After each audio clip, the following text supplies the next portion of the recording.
Alors je rappelle à tous, à ceux qui étaient là comme à ceux qui n'étaient pas là, que nous sommes en train d'étudier les signes dans la Bible qui nous montrent que nous sommes dans la fin des temps, donc tout près du retour du Seigneur.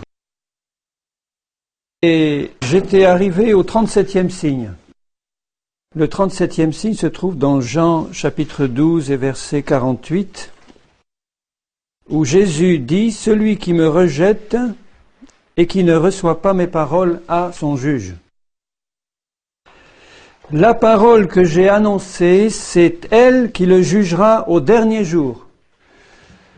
La parole que j'ai annoncée, c'est elle qui le jugera au dernier jour. Donc Jésus parle là du dernier jour. Et le dernier jour, c'est celui du jugement. Or, comme dans la première épître de Pierre, au chapitre 4 et au verset 17, je vais vous lire ce verset parce qu'il permet aussi de comprendre pourquoi je classe ce signe dans les signes des derniers temps. 1 Pierre 4, 17. L'apôtre Pierre parle dans un contexte aussi de fin des temps, puisqu'il parle de l'apparition de Christ dans la gloire, et il parle des souffrances que nous devons éprouver en tant que chrétiens. Alors je dis souvent à mes frères et à mes sœurs, ne vous étonnez pas de la fournaise qui est là pour nous éprouver. Nous ne devons pas souffrir parce que nous sommes des malfaiteurs ou que nous faisons mal les choses, ça c'est une mauvaise souffrance. Mais la souffrance dont nous ne serons jamais privés, c'est la souffrance de la fournaise permise par Dieu pour épurer l'or. Et il dit, au verset 16, « Si quelqu'un souffre comme chrétien, qui n'en ait point honte, et que plutôt il glorifie Dieu à cause de ce nom de chrétien qu'il porte. Car c'est le moment où le jugement va commencer par la maison de Dieu. Or, si c'est par nous qu'il commence, quelle sera la fin de ceux qui n'obéissent pas à l'évangile de Dieu ? » Nous savons que ceux qui n'obéissent pas à l'évangile de Dieu, lorsque le temps de la patience de Dieu sera fini, vont subir un terrible jugement qui sera à ce moment-là sans miséricorde, sans pitié. Nous voyons dans la parole du Seigneur les jugements de Dieu, dans l'Ancien Testament comme dans l'Apocalypse. Nous voyons que ces jugements sont sans miséricorde. Hommes, femmes, enfants, vieillards, bébés, tous passés par le jugement. Lorsque Israël a été jugé dans l'Ancien Testament à 2 reprises, notamment, mais d'une manière terrible, par le roi Nebuchadnezzar qui est venu, qui a détruit le temple, qui a détruit la ville, qui a tué 1 million de personnes, qui a emporté les autres en captivité, les Juifs pouvaient se dire « Mais où est notre Dieu ?» Et quand des siècles plus tard, les Romains sont venus et ont refait la même chose, ils ont détruit le temple, détruit la ville, tué je ne sais pas combien de centaines de milliers de personnes, emporté les autres en captivité. Dans la Bible, il est bien marqué que ce n'étaient pas des caprices d'armées étrangères qui venaient comme ça par leur propre volonté, c'était Dieu qui était en train de juger son peuple. Or, si Dieu a jugé ainsi son peuple terrestre Israël, est-ce que vous croyez qu'il épargnera son peuple céleste, l'Église, puisqu'il est dit là que le jugement va même commencer par l'Église. Comme les temps de la fin sont des temps de jugement, le temps de la grâce arrive à sa fin, c'est toujours le temps de la grâce. Mais les jugements de Dieu vont s'accélérer dans la fin des temps. Et c'est pourquoi Jésus dit dans l'évangile de Jean, « Celui qui me rejette et qui ne reçoit pas mes paroles a son juge. La parole que j'ai annoncée, c'est elle qui le jugera au dernier jour. » Donc Dieu est en train de juger son peuple maintenant par sa parole. La parole est annoncée, ceux qui l'écoutent et qui la rejettent vont se mettre eux-mêmes sous le jugement de Dieu. Et avant le retour du Seigneur, comme le jugement commence par la maison de Dieu, le jugement va s'abattre de plus en plus sur les chrétiens qui osent s'opposer à la parole du Seigneur. Que ce soit des responsables, des pasteurs, des chrétiens de tous niveaux, de tous horizons, les jugements ont déjà commencé à tomber. Et ce seront des jugements terribles qui vont montrer qu'il s'agit d'un jugement. Je ne n'entre pas dans les détails, mais regardez dans la parole de Dieu les jugements que Dieu envoie sur son peuple. Regardez les jugements qu'il promet à Israël dans Deutéronome 28, et vous aurez une idée des jugements qui sont en train de s'abattre sur le peuple du Seigneur qui rejette la parole de Dieu. Comme nous sommes dans des temps d'apostasie, des temps où la parole du Seigneur est transformée, elle est changée, on ajoute, on retranche, les chrétiens ne veulent plus, dans leur ensemble, de la pure parole du Seigneur. Ce qu'on appelle chrétiens. Les vrais chrétiens veulent toujours la parole du Seigneur. Mais ceux qui se disent chrétiens dans la terre entière, ce milliard d'hommes et de femmes qui se disent chrétiens et qui rejettent ouvertement la parole du Seigneur, sont en train d'entrer eux-mêmes volontairement sous les jugements de Dieu qui vont s'abattre et qui commencent à s'abattre. Et c'est la parole de Dieu qui va les juger, comme a dit Jésus. C'est-à-dire tout ce que Dieu a annoncé dans sa parole, qui va s'abattre sur ceux qui la rejettent, et qui donc, en la rejetant, rejettent Jésus, et en rejetant Jésus, rejettent le Père qui l'a envoyé. Il y a un temps de patience qui est encore le temps que nous vivons, mais c'est un temps où les jugements de Dieu commencent à s'abattre parce qu'ils commencent par sa maison. Donc c'est un avertissement pour nous chrétiens. Attention chrétiens! Ce n'est pas parce que Dieu tarde par compassion dans ses jugements, ce n'est pas parce qu'il attend quelquefois longtemps, qu'il n'a pas vu et entendu. Il ne laissera rien échapper, ni personne. Personne n'échappera. Vous entendez? Personne. De même que quand les jugements sont tombés, quand Noé a été dans l'arche, personne n'a échappé. Le seul moyen d'échapper, c'est de crier au Seigneur, d'avoir compassion de nous par Jésus-Christ son Fils et d'être à l'abri dans l'arche qui est Jésus. Quand on est en Jésus et qu'on marche avec un cœur honnête et bon dans les voies du Seigneur, on peut encore être plein de défauts, plein de choses à corriger, mais quand on a un cœur honnête et bon, on va recevoir l'enseignement du Seigneur et on va accepter qu'il nous change. Il va nous montrer. Comme Dieu ne veut pas juger ses enfants, ça ne lui fait pas plaisir de juger ses enfants, son peuple. Il commence par nous montrer les choses. Et si on a un cœur honnête et bon, même si on a un peu l'oreille dure, quelquefois, ou la nuque, eh bien on va entendre, on va finir par écouter, parce que ces brebis vont écouter la voix de Jésus. Donc ouvrez les yeux et regardez les jugements qui tombent sur l'Église, sur les pasteurs infidèles, sur ceux qui se sont fourvoyés dans des questions d'argent, d'impureté, tout ce que vous voulez, qui n'ont pas gardé la parole du Seigneur dans leur cœur pour la mettre en pratique. Les jugements tombent. C'est pas forcément une mort violente, une maladie, un accident, bien que ça peut prendre cette caractéristique-là, mais ça peut être aussi que Dieu va endurcir les cœurs et les plonger de plus en plus dans la séduction et dans l'apostasie sans aucune possibilité de retour en arrière. Parce que c'est fini. Dieu a prévenu, les cœurs n'ont pas voulu accepter, alors Dieu dit maintenant tu ne veux pas accepter, je vais endurcir ton cœur pour que tu tombes dans le trou. C'est très dur ce que Dieu dit à Ésaïe le prophète quand Ésaïe voit Jésus dans sa gloire et que le Seigneur dit « Mais qui enverrai-je » Et puis Ésaïe dit « Me voici, envoie-moi ». Et la réponse du Seigneur est terrible, je vais vous la lire dans Ésaïe chapitre 6 et au verset 8. On était dans des temps de jugement aussi, qui étaient annoncés.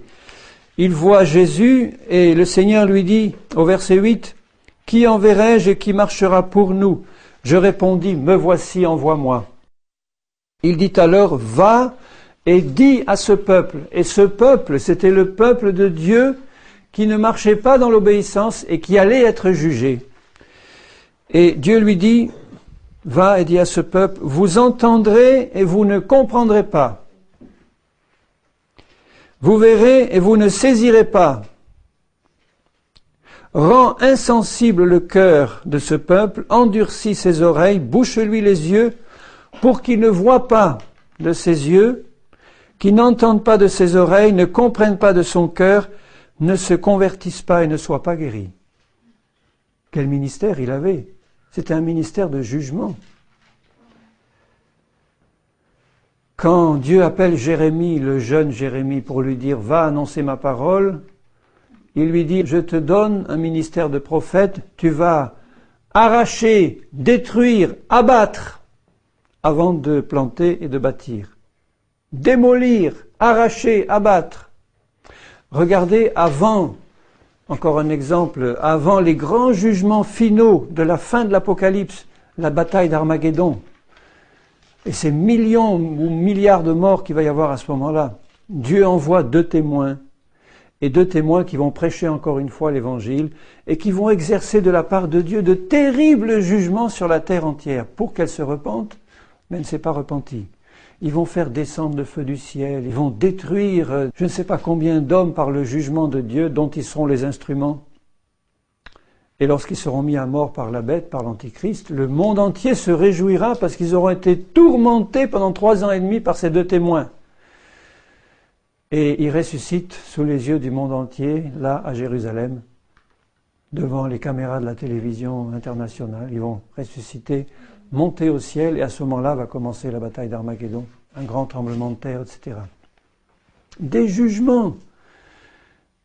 Alors, sachons-le, bien-aimés, si nous sommes dans les temps où Dieu, parce qu'il l'a annoncé, commence à juger sa maison, nous avons intérêt à marcher droit devant le Seigneur. Non pas que nous devons marcher avec la frousse dans le cœur et la crainte constamment du matin au soir, parce que c'est un Dieu de miséricorde et d'amour qui est notre Père. Il ne prend pas plaisir à juger ses enfants, mais il va certainement juger ceux qui ont la nuque raide, qui ne veulent rien entendre de ces avertissements d'amour pour leur demander de marcher par l'esprit et par la foi. Et Dieu, qui n'est pas un Dieu légaliste, ne va pas nous mettre des commandements dessus pour faire ci ou ne pas faire ça. Il veut que nous soyons remplis de son esprit et de sa vie pour marcher par l'esprit et dans sa vie. Alors craignons le Seigneur et ses jugements, nous y sommes en plein.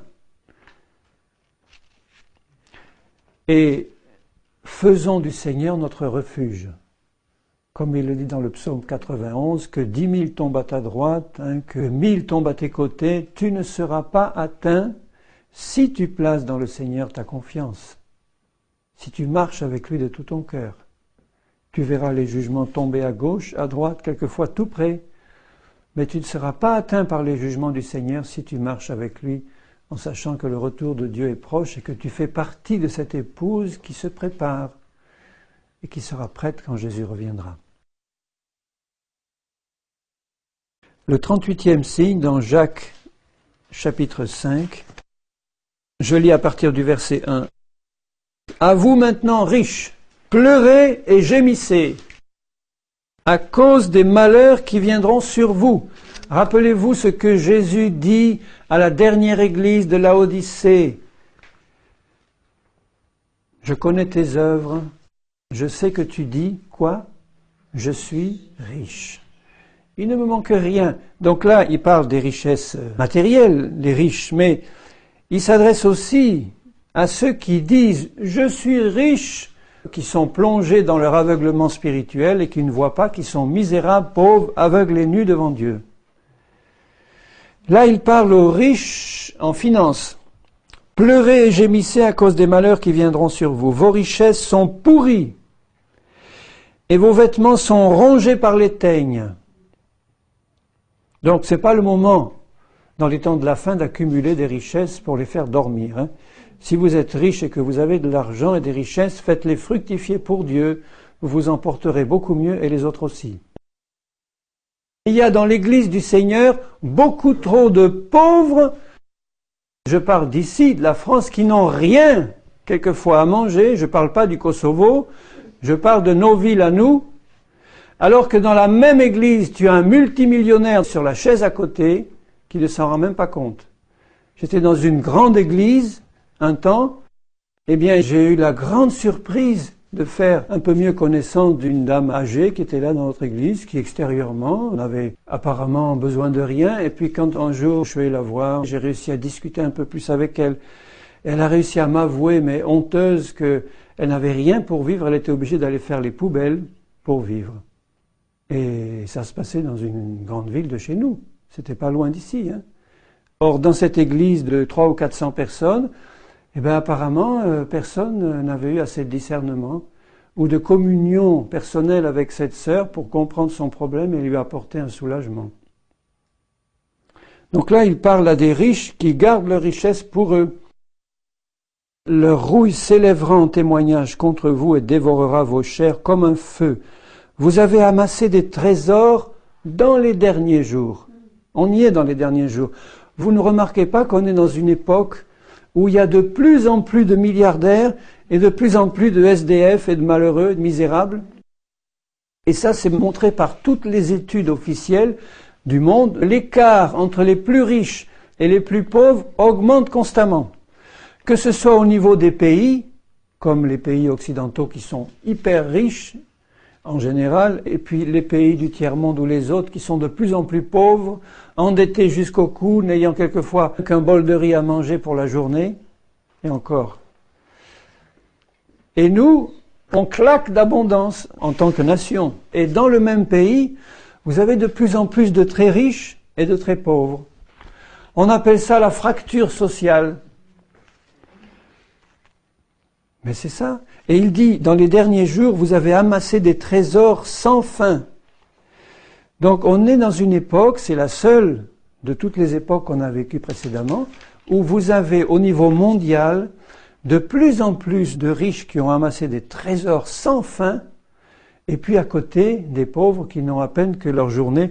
Il dit, voici le salaire des ouvriers qui ont moissonné vos champs, dont vous les avez frustrés, crient, et les cris des moissonneurs sont parvenus jusqu'aux oreilles du Seigneur des armées. Et on voit bien que le Seigneur, dans sa parole, est prêt à nous combler de ses richesses, pourvu qu'on ne les garde pas pour nous. Il faut que ça circule. Dans les derniers jours. Donc ça, c'est un des signes que nous vivons aujourd'hui. Regardez dans des pays ruinés comme la Russie, où des milliardaires se font en quelques semaines ou quelques mois, alors qu'à côté, vous avez des gens qui n'ont rien du tout, à qui on verse un salaire de 200 francs par mois, et ils doivent vivre entièrement avec ça. Il y a toujours eu dans le passé cette différence, mais c'est à notre époque que ça devient tellement marqué et tellement insolent. Le 39e signe dans Daniel 12, le livre de Daniel, au dernier chapitre de Daniel, le messager céleste qui vient dévoiler tant de choses à Daniel dit au verset 4, « Toi, Daniel, tiens secrètes ces paroles et scelle le livre. » C'était un livre de Dieu, le livre de Daniel. « Scelle-le jusqu'au temps de la fin. Plusieurs alors le liront et la connaissance augmentera. » Donc il montre que dans les temps de la fin, la connaissance va augmenter. Là, il parle d'une connaissance spirituelle, mais il y a aussi sur le plan humain, scientifique et extérieur à la fois, une augmentation de la connaissance qui est le signe des temps de la fin. On peut dire, mais c'est le progrès, c'est la science, c'est la technique, mais ce n'est que dans notre époque où vous avez une augmentation si fantastique de la science et de la connaissance. Ça n'a jamais existé dans les siècles précédents. Et en même temps, une augmentation de la connaissance spirituelle dans la parole. Et l'exemple le plus frappant que je peux présenter, c'est celui de la structure numérique de la Bible et des révélations qui sont faites maintenant sur la connaissance cachée qu'il y a dans la Bible, qui était complètement scellée jusqu'à présent.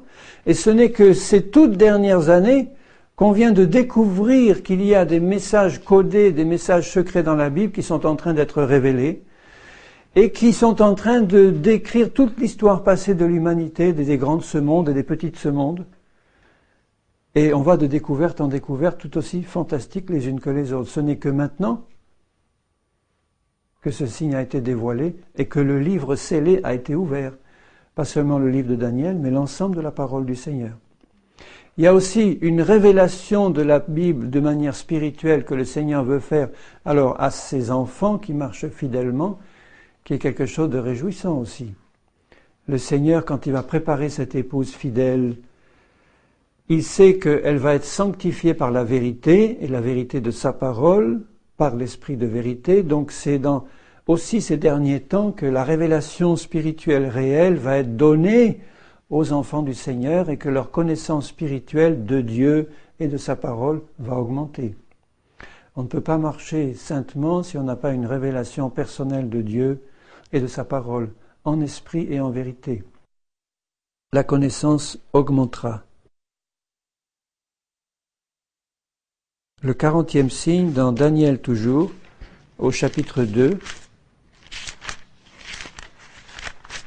Et vous remarquez que ces signes dont je parle n'étaient pas réalisés dans les siècles précédents. Certains, c'est tout récent, juste quelques années. Dans Daniel 2, dans ce chapitre, le Seigneur s'est servi de Daniel pour interpréter un songe que le roi Nabuchodonosor avait eu. Et le Seigneur montre à Daniel quelle est l'interprétation de ce songe. Et je lis au verset 31, Daniel parle au roi et lui dit « Ô roi, tu regardais et tu voyais une grande statue. Cette statue était immense et d'une splendeur extraordinaire. Elle était debout devant toi et son aspect était terrible. La tête de cette statue était d'or pur, sa poitrine et ses bras étaient d'argent, son ventre et ses cuisses étaient d'airain, ses jambes de fer, ses pieds en partie de fer et en partie d'argile. Tu regardais lorsqu'une pierre se détacha sans le secours d'aucune main, frappa les pieds de fer et d'argile de la statue et les mit en pièces. Alors le fer, l'argile, l'airain, l'argent et l'or furent brisés ensemble et devinrent comme la balle qui s'échappe du nerf en été. Le vent les emporta et nulle trace n'en fut trouvée. Mais la pierre qui avait frappé la statue devint une grande montagne et remplit toute la terre. Et il donne ensuite l'explication. Il montre que ces 5 parties de la statue correspondent à 5 empires, Nebuchadnezzar étant le premier, la tête d'or, jusqu'aux orteils des pieds, qui représentaient le 5e. Et il montre qu'au temps du dernier empire, une pierre descendra de la montagne, c'est Jésus, qui détruira cette statue qui représente l'ensemble du système du monde idolâtre qui a été mis en place par les hommes, la détruira et remplira toute la terre de la gloire de l'Éternel dans le millénium qui vient. Alors, il montre que ces royaumes qui suivent, en les décrivant, on peut reconstituer exactement quels étaient ces royaumes. Le premier, la tête, c'était Babylone, la tête d'or. Ensuite, le deuxième, c'était l'empire des Mèdes et des Perses, et on sait qu'il a remplacé l'empire de Babylone lorsque celui-ci s'est écroulé. Ensuite, il y a eu l'empire grec d'Alexandre. Donc la tête en or, c'était Nebuchadnezzar, c'était l'empire babylonien. La poitrine et les bras d'argent, c'était l'empire médo-perse. Ensuite, le ventre et les cuisses d'airain, c'était l'empire grec d'Alexandre. Les jambes de fer, c'était l'empire romain qui a suivi et qui a à ce moment-là rempli toute la terre.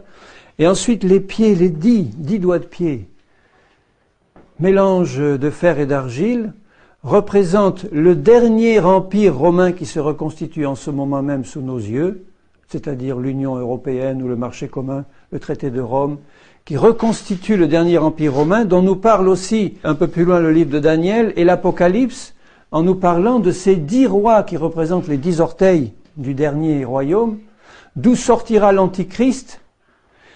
Et le Christ viendra à ce moment-là, la pierre vivante qui descendue de la montagne, détruira ce royaume-là et l'anéantira pour remplir la terre. Donc de ces 5 empires, il y en a 4 qui sont passés, et un qui devait être le dernier empire de la fin des temps, qui est celui dont nous voyons la reconstitution sous nos yeux, l'Empire romain nouveau. Appelez ça l'OTAN ou autre, mais enfin, vous avez dans ce qui se passe actuellement avec l'OTAN une image de ce que sera le grand empire mondial de l'Antichrist, dont la puissance sera basée en Europe, puisque l'Empire romain, c'est l'empire qui a son siège à Rome, et cet empire-là aura son siège à Rome, puisqu'il sera en association avec l'Église apostate qui a son siège à Rome, et il se constitue sous nos yeux en tant que dernier empire romain en train d'être reconstitué. Au verset 43, il dit « Tu as vu le fer mêlé avec l'argile parce qu'ils se mêleront par des alliances humaines, mais ils ne seront point unis l'un à l'autre. » On le voit aujourd'hui dans ces alliances qu'on a sous nos yeux. Regardez l'alliance de l'OTAN, des 19 pays, ils n'arrivent pas à se mettre d'accord sur ce qu'il faut faire, ne pas faire, etc. Ils ne seront point unis l'un à l'autre, de même que le fer ne s'allie point avec l'argile. Dans le temps de ces rois, de ces 10 derniers rois, et ces 10 rois représentent les 10 chefs mondiaux qui vont régner et qui vont donner le royaume à l'Antichrist. Dans le temps de ces rois, le Dieu des cieux suscitera un royaume qui ne sera jamais détruit. C'est le royaume de Dieu dont Jésus est le chef. Et qui ne passera pas sous la domination d'un autre peuple, il brisera et anéantira tous ces royaumes-là. Donc pour que la pierre, Jésus et son royaume, viennent détruire cet assemblage de 10 rois qui sont représentés par les orteils, il faut que les temps arrivent où ce royaume se reconstitue. Et nous sommes dans ces temps-là. D'ailleurs, dans Daniel 7, un peu plus loin, en songe, il voit un certain nombre d'animaux qui sortent et qui se présentent devant lui. Et il dit au verset 3, 4 grands animaux sortirent de la mer, différents l'un de l'autre. Le premier était semblable à un lion et avait des ailes d'aigle. Je regardai jusqu'au moment où ses ailes furent arrachées. Il fut enlevé de terre et mis debout sur ses pieds comme un homme, et un cœur d'homme lui fut donné. Et voici un second animal était semblable à un ours, et se tenait sur un côté. Il avait 3 côtes dans la gueule entre les dents, et on lui disait, lève-toi, mange beaucoup de chair. Après cela, je regardai, voici un autre, donc un troisième, semblable à un léopard, et avait sur le dos 4 ailes comme un oiseau, et cet animal avait 4 têtes, et la domination lui fut donnée. Après cela, je regardai pendant mes visions nocturnes, et voici un 4e animal, terrible, épouvantable, extraordinairement fort. Ces 4 animaux-là représentent les 4 empires dont je viens de vous parler. L'empire babylonien, l'empire médo-perse, l'empire grec, et puis l'empire romain. Terrible, qui mangeait, brisait tout. Il foulait aux pieds ce qui restait. Il était différent de tous les animaux précédents et avait 10 cornes. Donc cet empire romain, qui a commencé par les Romains et qui s'est détruit, et qui reprend vie maintenant à la fin des temps, va être constitué de 10 chefs, donc les 10 orteils sont devenus 10 cornes. Je considérai les cornes, et voici une autre petite corne sortie du milieu d'elle, et 3 de ses premières cornes furent arrachées devant cette corne, et voici elle avait des yeux comme des yeux d'homme et une bouche qui parlait avec arrogance. Donc cette petite corne-là, c'est l'Antichrist, le président ou l'empereur ou le roi de la terre qui va régner sur la terre avant le retour de Jésus. Et nous sommes dans l'époque où ces choses se passent sous nos yeux. Et après on voit le jugement final et l'ancien des jours qui s'assied, etc. Et on donne la domination, au verset 14, à Jésus sur la terre entière. Je n'ai pas le temps de m'attarder sur ce nouvel empire romain qui est en train de se faire sous nos yeux, mais il a commencé par le traité de Rome, qui a créé le marché commun. C'est curieux que ça a été signé à Rome, et ensuite il va en constituant une alliance d'abord économique, puis ensuite politique, qui est en train de se faire maintenant sous nos yeux. Et de cette alliance politique-là va sortir une confédération européenne d'États avec 10 chefs, dont l'un deviendra l'Antichrist. On y est en ce moment, on y est en plein. Le nouvel ordre mondial se met en place. Le 41e signe dans Zacharie 12. Zacharie, l'un des petits prophètes, mais tellement important en ce qui concerne les événements de la fin. C'est un peu comme l'Apocalypse de l'Ancien Testament, aussi avec Daniel. Dans Zacharie 12, donc c'est un contexte de fin des temps. Tous ces chapitres de la fin de Zacharie parlent des événements de la fin. Et au chapitre 12 et au verset 2, le Seigneur dit, « Voici, je ferai de Jérusalem une coupe d'étourdissement pour tous les peuples d'alentour, et aussi Juda dans le siège de Jérusalem.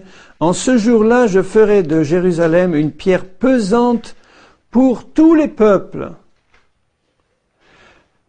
Et quand Dieu dit tous les peuples, ça veut dire tous les peuples de la terre, pas seulement ceux qui sont autour de Jérusalem, mais tous les peuples de la terre entière. Or, dans les temps historiques passés, Jérusalem n'a jamais été une pierre pesante pour tous les peuples du monde. Ça a été une pierre pesante pour quelques pays qui l'entouraient. Mais en ce jour-là, dans les temps de la fin, je ferai de Jérusalem une pierre pesante pour tous les peuples, puisqu'il dit bien au verset 3, toutes les nations de la terre s'assembleront contre elle. En ce jour-là, dit l'Éternel. Donc on est en train de vivre en ce moment ceci, c'est que Israël devient de plus en plus isolé. Quand on y a été et que je demandais à un policier, mais qui sont vos amis? Il me dit, actuellement, ce n'est que les États-Unis. Et encore, ils sont en train de s'écarter. Ils se rapprochent des Palestiniens, ils sont en train de taper de plus en plus sur les doigts à Israël, d'essayer de faire pression pour que Israël se soumette aux recommandations internationales, etc. Dernièrement, au cours d'une résolution votée à l'ONU pour conseiller ou forcer Israël de s'engager dans des discussions un peu plus sérieuses avec les Palestiniens, tout le vote de toutes les nations de la terre comprenant l'ONU s'est fait contre Israël, sauf les États-Unis et la Micronésie, c'est un minuscule petit pays de l'Océanie, absolument minuscule. Donc il n'y avait que 2 pays dans toutes les nations du monde qui ont voté pour Israël, alors que toutes les autres nations ont voté contre. On n'est pas loin du temps où Israël sera complètement isolé et on voit les États-Unis s'écarter de plus en plus d'Israël. S'il n'y avait pas les 5 millions de Juifs qui pèsent lourd dans la balance, dans les votes aux États-Unis et puis dans l'économie par leur argent, s'il n'y avait pas ces 5 millions de Juifs-là, je suis sûr que les États-Unis seraient encore bien plus loin dans l'abandon d'Israël. Il y a aussi le vote des chrétiens et le vote des Juifs, mais les États-Unis sont en train de s'écarter d'Israël. Donc nous sommes dans les temps où Jérusalem devient une pierre pesante pour tous les peuples. On y est. Et nous voyons que dans les chapitres qui suivent, il s'agit bien du retour du Seigneur qui est annoncé là, puisque on voit par exemple au chapitre 14, il dit « Voici le jour de l'Éternel arrive ». Au verset 2, « Je rassemblerai toutes les nations pour qu'elles attaquent Jérusalem ». Donc il répète ce que nous venons de lire au chapitre 12. « La ville sera prise, les maisons seront pillées, les femmes violées, la moitié de la ville ira en captivité. Mais le reste du peuple ne sera pas exterminé de la ville. L'Éternel paraîtra et il combattra ces nations. » C'est la bataille d'Armageddon. « Comme il combat au jour de la bataille, ses pieds se poseront en ce jour sur la montagne des Oliviers, qui est là juste en face, qui est vis-à-vis de Jérusalem du côté de l'Orient. La montagne se fendra par le milieu à l'Orient et à l'Occident et il se formera une très grande vallée. C'est au moment où Jésus, l'Éternel, va poser les pieds sur le mont des Oliviers que la bataille s'arrête et que Jésus commence à régner sur la terre, sur ce qu'il en reste. Donc on est dans les temps où Jérusalem devient une pierre pesante pour toutes les nations et nous devons suivre avec attention tout ce qui se passe à Jérusalem et en Israël. Les signes les plus puissants vont se faire là. Si aujourd'hui l'épine dans le côté des nations, c'est ce problème israélo-palestinien. C'est un problème qui empoisonne la terre entière. Les Palestiniens veulent leur État et ils veulent Jérusalem pour capitale. Les Juifs n'en veulent pas. Il faudra les forcer si on veut. Ou alors il faudra tellement les séduire. L'Antichrist va peut-être y arriver.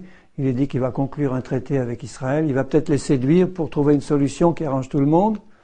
Mais c'est à cause de ce problème-là que Jérusalem devient une pierre pesante pour toutes les nations. C'est pas seulement le problème de l'existence d'Israël, c'est le problème du statut de Jérusalem. Jérusalem, les Juifs ne veulent pas la lâcher et les Arabes la veulent comme capitale. C'est apparemment un problème insoluble. Il faut que ce soit ou l'Éternel qui donne la solution, la voilà la sienne, quand Jésus reviendra, ou alors un peu avant l'Antichrist qui va arriver avec une fausse solution. Vous savez que le pape veut aller en pèlerinage en l'an 2000 à Israël, après avoir honteusement rétabli les indulgences qui avaient été supprimées au Moyen-Âge. Il est en train de rétablir les indulgences pour dire « Vos péchés seront pardonnés » ou vous aurez des indulgences spéciales, des grâces spéciales si vous allez en pèlerinage à l'an 2000 en Israël et à Jérusalem. Et le pape souhaite y aller le premier. Il espère bien y aller pour sceller une alliance particulière avec ce cher pays. On est vraiment dans des temps de la fin, les temps où Jérusalem est une pierre pesante pour toutes les nations.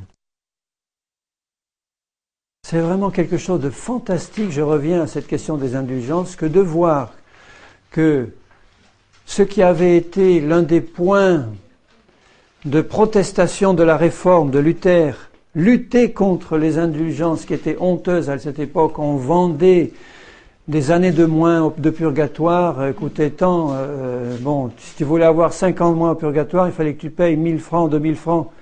Et des pauvres gens se sont fait plumer comme ça, parce qu'on leur vendait des indulgences. Là, on leur dit, si vous allez en pèlerinage à Jérusalem, vous allez recevoir des grâces spéciales, vous allez avoir des indulgences particulières du Seigneur, des péchés vous seront enlevés, etc.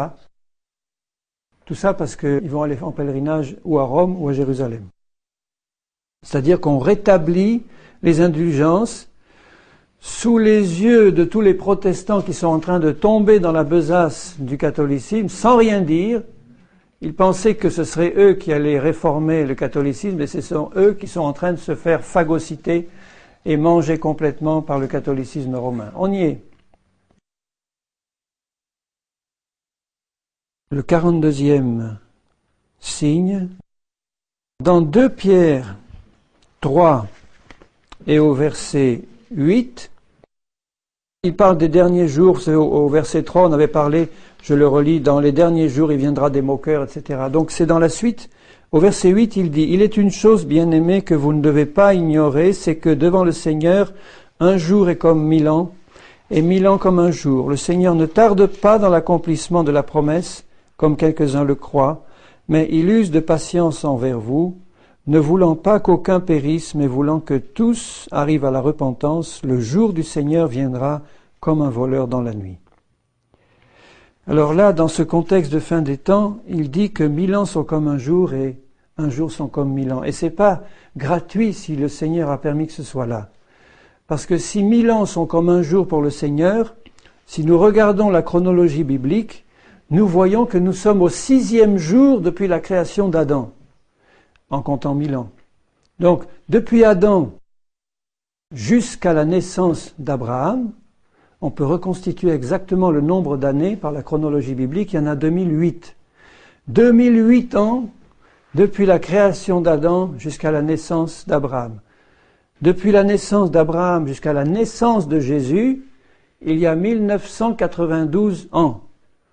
Vous faites le total des 2 dates, ça fait combien? 2008 et 1992? 4000 tout rond.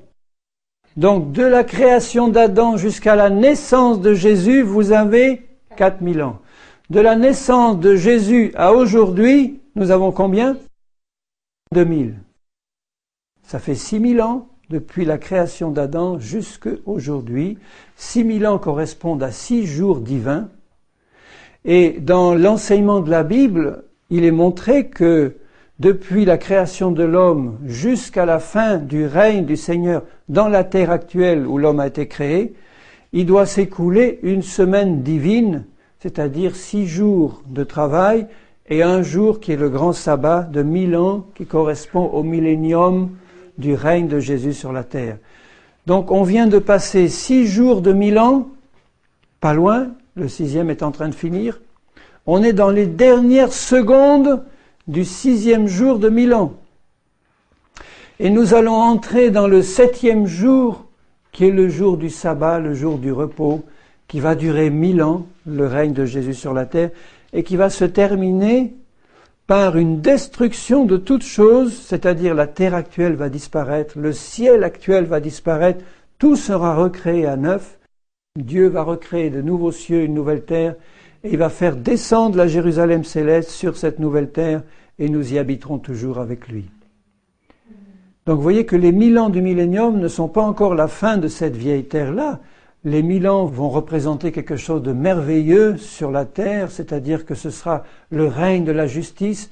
Les quelques pécheurs qui vont rester devront se cacher pour faire leurs péchés, alors qu'aujourd'hui, ce sont les quelques fidèles, je ne dis pas qui se cachent pour pratiquer la justice, mais qui sont là, isolés dans leur petit coin. Ça sera exactement l'inverse. Toute la terre sera remplie de la gloire de l'Éternel. Mais ça ne sera pas encore aussi glorieux que la Jérusalem céleste qui suivra après. Ça, c'est un signe, je les ai mis dans les derniers, cela, parce que ça nous montre que on va entrer bientôt dans le grand sabbat de Dieu, que les 6000 ans sont terminés, ou presque, et que nous sommes vraiment dans les toutes dernières secondes de la fin des temps qui ont commencé par la venue du Seigneur Jésus.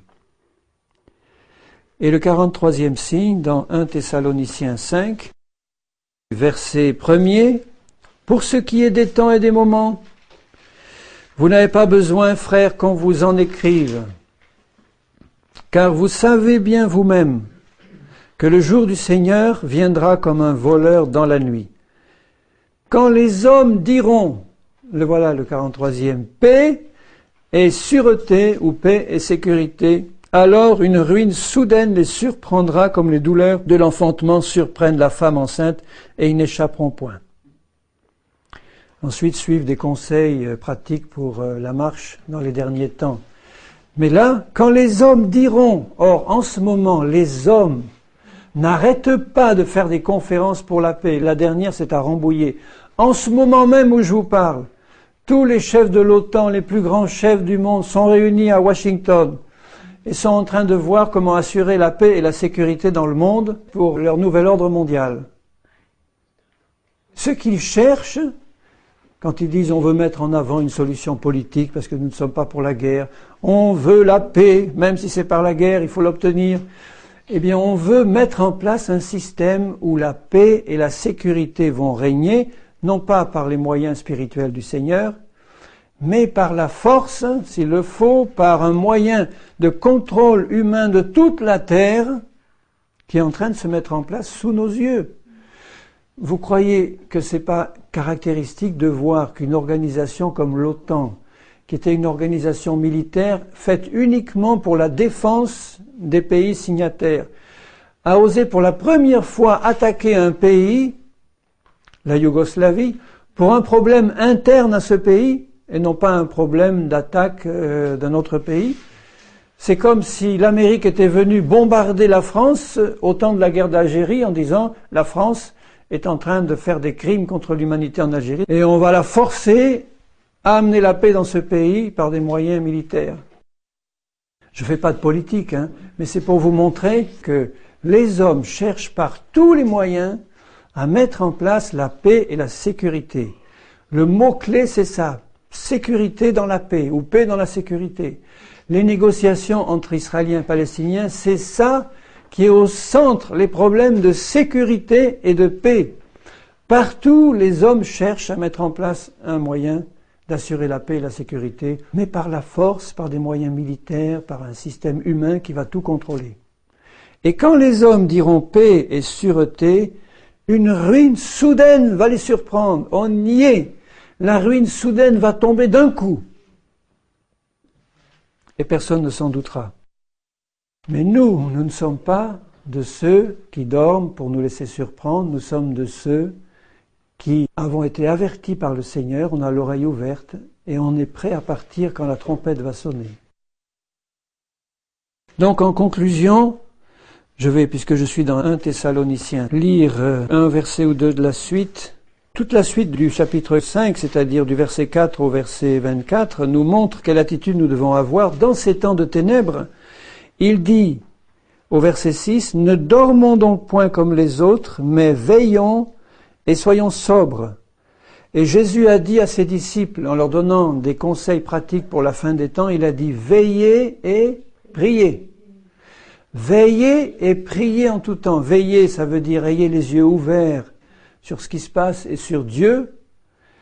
Prier, ça veut dire rester constamment en communion avec Dieu pour avoir la force de passer au travers de ce qui va venir. Ce n'est pas le moment de marcher par la chair. Ce n'est pas le moment de faire des bêtises spirituelles. Ce n'est pas le moment de se laisser aller à être indulgent envers soi-même en disant « Bon, ça va, j'ai affaire à un Dieu de miséricorde, on peut se donner un peu de bon temps. » C'est pas ça du tout. Au contraire, veillons, prions, soyons sur nos gardes, restons en communion avec le Seigneur, parce que les temps sont là. Je lirai dans Marc 13, 33. Jésus vient de dire, pour ce qui est du jour ou de l'heure, personne ne le sait, ni les anges dans le ciel, ni le Fils, mais le Père seul. Et il ajoute au verset 33, prenez garde, veillez et priez, car vous ne savez quand ce temps viendra, vous ne savez quand le jour et l'heure seront là. Donc il dit, prenez garde, veillez et priez. Faisons ce que Jésus nous demande de faire. Prenons garde. Ça veut dire, faisons attention. Faisons attention où on met les pieds. Faisons attention à ce qu'on écoute, qui on fréquente. Faisons attention aux choses qu'on laisse entrer dans notre cœur. Ça ne veut pas dire qu'on va se mettre dans un monastère ou dans un coin de montagne pour s'y enterrer. C'est pas ça du tout. Il faut garder le cœur attaché au Seigneur et à sa parole. Veillez et priez. Prenez garde, veillez et priez. Alors, si tu prends garde et que tu veilles seulement, tu passeras pas. Si tu prends garde, que tu veilles, que tu pries, tu passeras. Si tu pries seulement et que tu ne veilles pas et que tu ne prends pas garde, tu ne passeras pas. Il faut que les trois soient là. Prenez garde, ça veut dire ayez toujours le discernement que Dieu veut vous donner. Prendre garde à moi-même, prendre garde aux autres. Le Seigneur est là et il nous dit par son esprit, prends garde à gauche, prends garde à droite, prends garde devant. Fais attention, le Seigneur est là pour nous ouvrir les yeux. C'est lui qui va le faire en nous si nous sommes attachés à lui. Il dit plus loin, dans Luc 21, toujours dans un même contexte.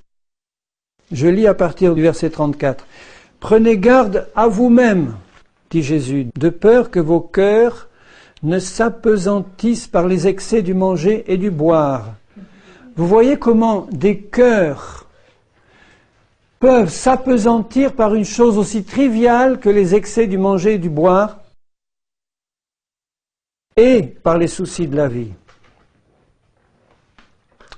Donc si tu manges trop, que tu bois trop et que tu laisses trop les soucis de la vie t'envahir, c'est ce que je disais tout à l'heure à propos de la crainte. Les soucis, c'est une arme entre les mains de l'ennemi qui voudrait me faire inquiéter pour tout, parce que si je m'inquiète, c'est que j'ai quitté Jésus des yeux, que je ne suis plus dans la foi. Si je m'inquiète du Seigneur et de sa parole en moi, d'accord, c'est bon. Mais si je m'inquiète de quoi je vais vivre aujourd'hui, de quoi je vais manger demain, de quoi je vais me vêtir, et pour ci, et pour ça, et pour ma retraite, et pour les salaires qui diminuent, et les prix qui augmentent, si je laisse les soucis de la vie envahir mon cœur, il va s'apesantir. Et un cœur lourd ne va pas monter. Il faut être léger pour monter, spirituellement. Donc faisons bien attention, bien-aimés. Diminuons nos rations alimentaires. Mais c'est important, je le dis sérieusement. Jésus le dit. Il dit pas soyez super spirituels. Il dit que vos cœurs ne s'apesantissent pas. Il aurait pu dire que vos corps ne s'apesantissent pas, mais là il montre qu'il y a une relation étroite entre les excès de manger et de boire et la situation du cœur. Ça appesantit le cœur, ça l'alourdit. Et les soucis aussi. On se charge de tas de soucis, on devient tellement lourd qu'on ne montera pas quand la dernière trompette va sonner. Et c'est pour ça qu'il dit « Veillez donc et priez en tout temps. » Tu peux me dire « Ah oui, mais c'est dur ça, moi. Si Jésus, il ne se rend pas compte de ce qu'il me demande là. » Veillez et priez en tout temps, ça veut dire quoi en tout temps? Ça veut dire en tout temps. À chaque moment de la journée, tu entends, tu te lèves, tu penses à Jésus. Tu te rases, tu penses à Jésus. Tu te laves les dents, tu es en communion avec Jésus. Tu prépares ton repas, tu es en communion avec Jésus. Tu fais ton ménage, tu vas au bureau ou au travail, tu penses à Jésus. Tu es tout le temps branché en haut et jamais tu ne quittes Jésus et sa parole des yeux. On t'insulte, tu penses à Jésus. On te fait une crasse, tu penses à Jésus. Et tu dis, Seigneur, on t'en a fait de bien pire que ça. Tu me rends participant de tes souffrances. Quelle grâce! J'entends encore des chrétiens se plaindre parce qu'on les traite injustement. Et pourtant, je vous l'ai répété et dit 100 fois, quand on te traite injustement, Réjouis-toi. Dis merci Seigneur, j'ai été jugé digne d'être traité injustement. C'est ça qui m'attend. Je dois encore secouer de chers frères et sœurs avec amour pour leur dire, mais tu ne comprends pas qu'on t'a fait une grâce. Si on te traite injustement, si tu as l'impression, écoute bien, si tu as l'impression qu'on te traite injustement, parce que quelquefois c'est pas le cas, si tu as l'impression qu'on te traite injustement, je dis la première des choses à faire, si tu écoutes, tu te mets devant Dieu en disant, quelle est la part de vérité dans ce qui vient de m'être dit? Montre-moi, Seigneur. Et puis si honnêtement, il n'y a aucune part de vérité, alors là tu dis, alors là c'est la grâce de Dieu qui me touche de plein fouet. Seigneur, honnêtement, j'ai rien fait de mal, tu me le montres, et je suis quand même injustement traité. Jésus dit, tu considères ça comme une grâce de Dieu. Tu es en train de grandir spirituellement, et Jésus sait maintenant que tu peux passer au travers d'une injustice sans rouspéter. Le signe d'un chrétien qui est encore enfant et charnel, c'est un chrétien qui rouspète quand on le traite injustement. Quand tu as commencé à grandir et à prendre le message de la croix, tu te réjouis d'être injustement traité, mais tu te réjouis dans le fond de ton cœur, pas parce qu'il faut se réjouir tout en grinçant des dents, mais dans le fond de ton cœur, tu te réjouis. Dans la fin des temps, nous allons être tellement injustement traités, persécutés, maltraités, y compris par ceux qui nous sont les plus proches. C'est toujours par cela qu'arrivent les plus grands problèmes. Vous l'avez remarqué. Ce n'est pas ceux qui sont loin qui nous causent le plus de problèmes, ceux qui sont tout proches. Donc il faut que nous soyons capables d'être comme Jésus, tellement en communion avec lui qu'on va pouvoir se réjouir quand ça arrive. Mais vraiment. Et là, l'épouse est sans ride ni tache ni rien de semblable, parce que le message de la croix est bien passé. La chair a été crucifiée à la croix avec ses passions et ses mauvais désirs. C'est fait, on l'a reçu par la foi et on marche par l'Esprit du Seigneur. On est prêt. Et d'ailleurs, je lirai pour terminer dans Matthieu 24, toujours dans les paroles du Seigneur Jésus. Cette communion personnelle avec Jésus, elle est irremplaçable. Seigneur, qu'est-ce que tu en penses, toi? Montre-moi dans ta parole ou par ton esprit. Tu vas me parler. Matthieu 24, verset 42.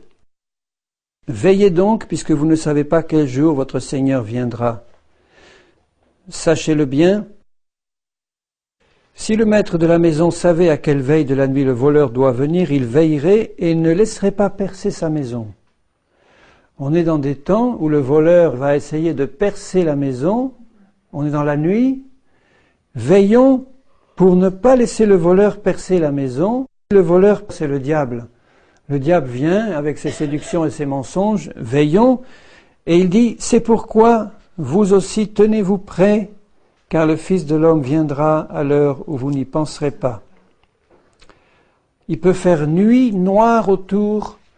Restons la lampe allumée, la lampe de la parole, la lampe du Seigneur, pour être les yeux bien ouverts sur tout ce qui se passe et être prêts à attendre le Seigneur. Et un peu plus haut, il dit, au verset 33, « De même, quand vous verrez toutes ces choses, donc ces 43 et quelques signes dont je viens de parler, si je peux résumer ces signes-là, d'une part, je dirais que tous les signes qui concernent la fin des temps, je ne parle pas des tout premiers signes, comme par exemple le premier dont je vous ai parlé, c'est-à-dire Jésus nous a parlé dans les derniers temps, ou bien l'Esprit Saint a été répandu sur toute chair dans les derniers temps. Tout ça, ça s'est déjà produit il y a 2000 ans, puis ça a continué dans ces 2000 ans. Mais tous les signes qui concernent directement la fin des temps où nous sommes, sont tous négatifs, sauf un, c'est-à-dire la bonne nouvelle sera prêchée dans la terre entière. Et même le deuxième, que je pensais être positif pour la fin et fin des temps, en fait, il a été positif depuis le début de la venue du Seigneur. Donc c'est pas un signe qui caractérise vraiment la fin, c'est son épouse s'est préparée. Or, son épouse s'est préparée, ceux qui sont morts il y a 2000 ans, et qui auraient été prêts si Jésus était venu à ce moment-là, font partie de l'épouse qui s'était préparée à ce moment-là. Donc l'épouse a toujours été prête, elle, dans tous les temps et tous les siècles. Des chrétiens fidèles qui ont marché vraiment sans compromis font partie de ceux qui vont ressusciter les premiers, et nous, tout de suite après, nous serons changés en un clin d'œil. Mais donc, ils font partie de ceux qui étaient prêts, il leur a été donné de se préparer, de faire partie de l'épouse du Seigneur. Donc, c'est pas un des signes qui caractérise vraiment les derniers temps, comme Daniel, la connaissance augmentera, ou les richesses, etc. Donc, si dans l'ensemble des signes, il y en a très peu qui sont vraiment positifs, la quasi-totalité des signes montre un tableau plutôt noir et négatif. La foi qui diminue, l'amour qui diminue, l'apostasie qui grandit, etc. La préparation du règne de l'Antichrist, des grands jugements finaux. L'ensemble de ces signes dresse un tableau sombre. La seule lumière qui brille là, au milieu de ce tableau, c'est l'épouse qui se prépare à la venue de son Seigneur. Jésus dit, je relis au verset 33, « Quand vous verrez toutes ces choses, sachez que le Fils de l'homme est proche à la porte. » Et je pense que le Seigneur pensait à l'accomplissement de tous les signes qu'il nous a montrés et à la période qui verrait le plein accomplissement de tous ces signes dont il a parlé. Et cette époque, c'est la nôtre. C'est la seule époque où, de tous les signes que je viens de mentionner, ils sont tous ou accomplis, ou en train de s'accomplir depuis le début, ou en train de finir de s'accomplir sous nos yeux. Et comme Jésus a dit, quand vous verrez ces choses commencer, il le dit à propos du figuier, là, un peu plus haut, quand vous verrez toutes ces choses, dès que ces branches deviennent tendres et que les feuilles, de même, quand vous verrez toutes ces choses, sachez que le Fils de l'homme est proche à la porte. Et il rajoute, je vous le dis en vérité, cette génération ne passera pas que tout cela n'arrive, le ciel et la terre passeront, mais mes paroles ne passeront pas. Alors certains peuvent dire, mais de quelle génération parle-t-il, puisqu'il dit « cette génération ne passera pas, que tout cela n'arrive ». Certains l'ont interprété comme faisant mention de la génération du temps de Jésus, puisque Jésus dit « cette génération ne passera pas ». Il ne parlait pas de la génération qui l'entourait, il parlait de la génération qui verra l'accomplissement de tous les signes. Donc si on arrive à une génération qui voit l'accomplissement de tous les signes mentionnés, il dit bien, cette génération-là ne passera pas, elle ne se terminera pas, une génération biblique c'est 40 ans, elle ne se terminera pas avant que le Seigneur revienne. Et comme nous sommes la génération qui voit l'accomplissement de tous les derniers signes, nous sommes la génération qui verra le retour du Seigneur et l'enlèvement de l'Église. Je ne peux pas vous donner la date, ni le jour, ni l'heure, mais les signes sont assez nombreux et clairs pour que nous sachions que nous sommes dans les temps et que nous faisons partie de cette génération-là. Et moi, ça me réjouit le cœur de savoir que je fais partie, que quand je me retourne en arrière et je dis, mais Seigneur, 2000 ans de chrétiens se sont écoulés, 2000 ans, de même que les Juifs, d'année en année, disaient l'année prochaine à Jérusalem, quand ils se voyaient, c'était leur salutation, l'année prochaine à Jérusalem. On finit par rentrer à Jérusalem. Il y a un jour où nous, nos yeux le verront, et quand on se rend compte, on devrait se dire non pas l'année prochaine à Jérusalem, mais là, la minute qui suit, ça peut être d'une minute à l'autre.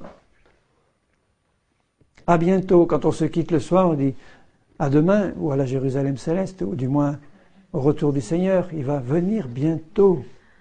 Il va nous prendre, nous enlever à sa rencontre, nous faire éviter ces jugements terribles qui vont venir. Ne crains pas de faire partie de ceux qui vont rester. Il est encore temps, si tu n'es pas pleinement prêt, de te préparer, parce que la préparation, c'est Dieu qui l'a fait dans ta vie, si tu crois. Si tu ne doutes pas, si tu doutes en disant « Oh, je ne sais pas si je vais faire partie de ceux qui vont être enlevés, en fait, je n'ai aucune certitude. » Pourquoi est-ce que tu dis ça? Tu dis ça parce que tu vis dans le péché et tu le sais? Alors évidemment, tu ne peux pas monter. La solution, elle est simple. Tu vas trouver Jésus, tu lui demandes pardon pour tes péchés et tu crois que Jésus te pardonne et tu arrêtes de les pratiquer. Mais si tu dis ça parce que tu n'as pas d'assurance, tu es dans la crainte ou le doute, tu vas auprès du Seigneur et tu lui dis « Seigneur, je veux partir avec toi quand la trompette va sonner. Je veux que tu me remplisses de ta foi parce que je veux faire partie de ceux qui vont partir. Remplis-moi de foi, remplis-moi de la connaissance de ta parole, remplis-moi de tout ce qu'il me faut pour pouvoir partir. Tu vas recevoir la foi pour être